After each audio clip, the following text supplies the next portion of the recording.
Нийт монголчуудаа төмөр бар жилийн мэндийг дэвшүүлье. Энэ бол эмэгтэй хөөрөг. Эмэгтэй хөөрөг нь жижигхэн хөөрхөн байх ёстой. Эрэгтэй хөөргийг бодвол жижигхэн байх тусмаа л зүгээр.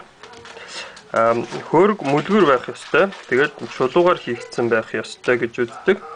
Сүүлийн үеийн хөөргөний хажуудал дээр мөр гэж нэрлэгдэх нэг тийм одоо хөнөг буюу хувингийн ийм хажуудалд байдаг тийм хоёр бариулыг бэлэгдсэн нэг тийм зүйл хийж өгöd байгаа. Тэр нь бол одоо буруу юм аа.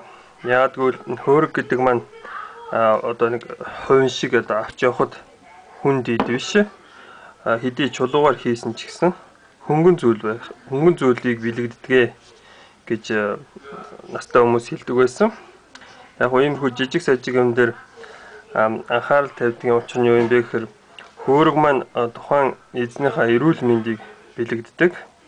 Тэгээд хүний бие хөнгөн байвал зүгээр гэдэг шүү дээ. Хувин шиг биш, хүнд. Анхаарал тавьсанд баярлалаа.